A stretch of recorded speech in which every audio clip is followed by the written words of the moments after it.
Se eu fosse acreditar mesmo em todos os meus pensamentos, eu ficaria louco.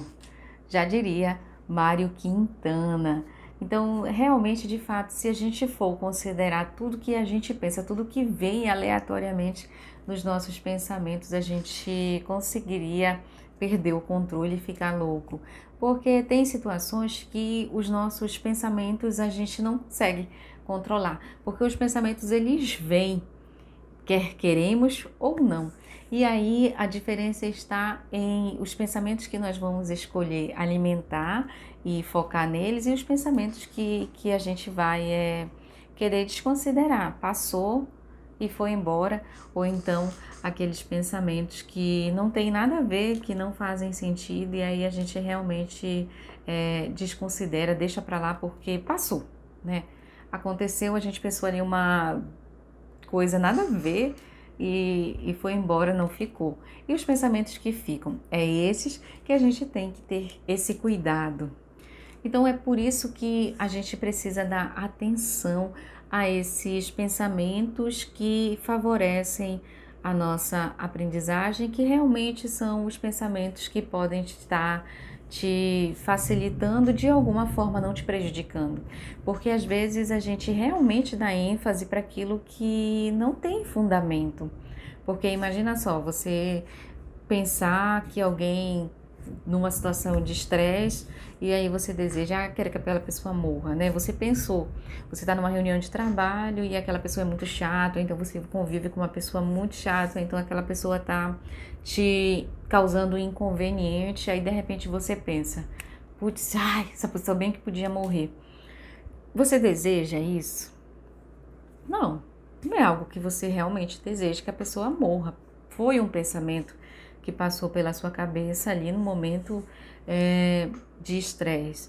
Mas não é exatamente isso que você deseja. Na verdade, não é isso que você quer. Você não quer que a pessoa morra, que a pessoa realmente, que aquele seu pensamento se concretize.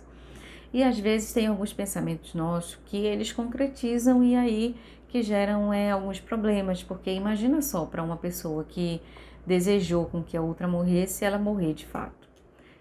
Será que foi o seu pensamento que fez com que ela viesse a óbito?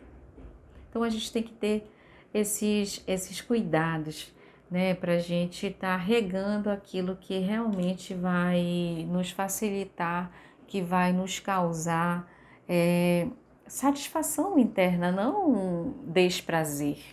Hoje nós vamos pensar sobre os nossos pensamentos. Exatamente, vamos pensar sobre os nossos pensamentos. Olha que bacana.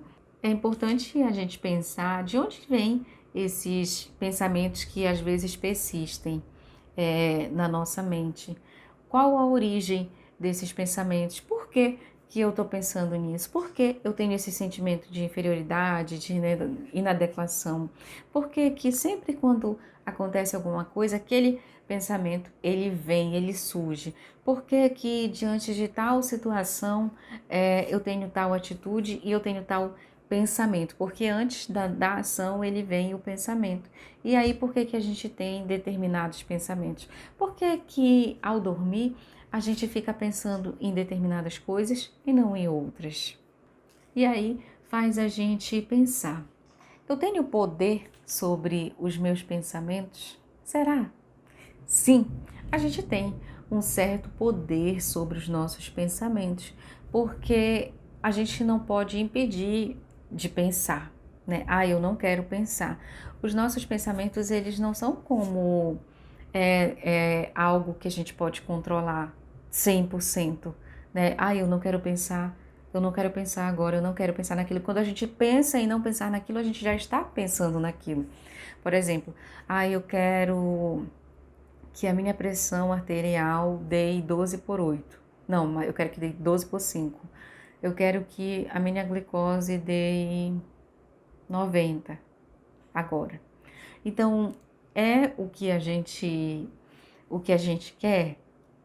Não, né? Porque a gente não tem esse tipo de controle. A gente não pode impedir com que os pensamentos venham, mas a gente tem sim controle sobre eles.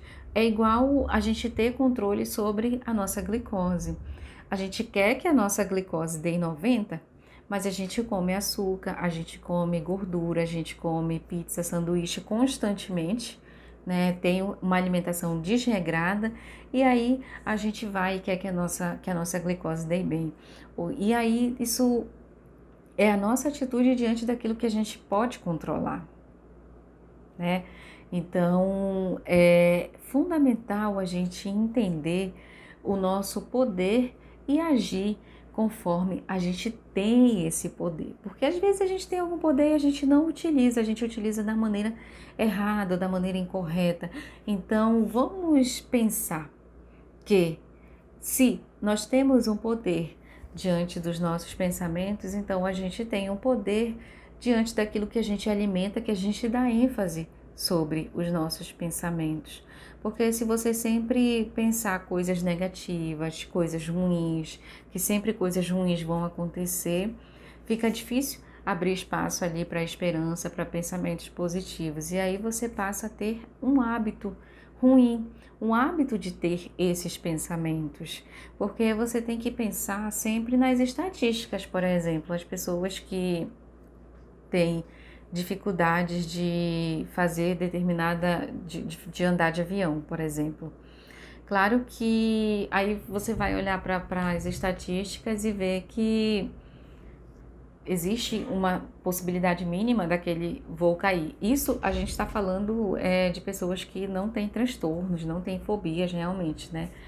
Então a gente percebe que a gente tem um determinado poder, sim, sobre os nossos pensamentos. E aí eu quero te convidar a utilizar desse poder para com que ele te favoreça, para com que realmente você possa estar alimentando eles de uma forma saudável, como dando ênfase para aquilo que pode realmente te possibilitar um bem-estar, porque se você dá ênfase sempre para as situações negativas, sempre para o lado ruim, você também pode fazer o inverso, você pode dar ênfase para as coisas boas, para as coisas que têm possibilidade de darem certo, para com que realmente você perceba que é uma atitude, é uma prática. E quando você vai fazendo de pouquinho, no começo você não vê resultado, e aí depois você vê que aquilo se tornou um hábito.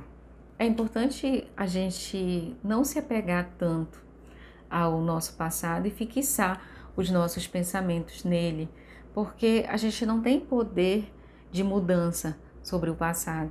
A gente tem poder de mudança sobre o nosso presente. E quando a gente gasta muita energia com os nossos pensamentos estando no passado, a gente não consegue ter energia suficiente para viver o presente, porque todos esses pensamentos, eles retiram de nós as nossas energias. E se você fica ali preso a uma situação do seu passado, você está dando energia para algo que você não tem poder nenhum de alterar. E aí aquilo que você realmente pode ter um poder de ação, você acaba que não conseguindo porque a sua energia está reduzida e aí você não tem ânimo, você não tem motivação para com que faça o agir, para com que vá para a ação no seu presente. E aí a gente não tem que esperar uma movimentação de ter essa motivação, a gente precisa criar essa motivação, porque se realmente a gente for esperar todo o tempo uma segunda-feira, se a gente for esperar uma virada de ano, se a gente for esperar sempre um evento acontecer para com que realmente possamos estar realizando essa mudança, a gente vê a nossa vida passar, a gente vê o trem passar e aí a gente perde a estação, a gente fica paralisado. E eu tenho falado muito para vocês que a gente não pode ficar paralisado, porque a gente precisa se mover, porque as coisas se mudam, se movem, o tempo se move, né? O que é interessante pensarmos que diante daquilo que realmente a gente pode ter essa atitude em estarmos realizando, estarmos agindo diante do que está passando à nossa volta no presente. Plante o seu jardim e decore a sua alma. Não espere que outras pessoas tragam flores para colocar no seu jardim. E às vezes na vida a gente tem esse hábito de estar esperando com que outras pessoas reguem o nosso jardim, nos tragam flores para plantar naquilo que é nosso, naquilo que precisa vir de nós. Tem coisas que não dá para a gente terceirizar, que não dá para a gente delegar. Tem coisas que só nós podemos fazer, que realmente está na nossa linha de frente, que está somente em algo que só depende de nós.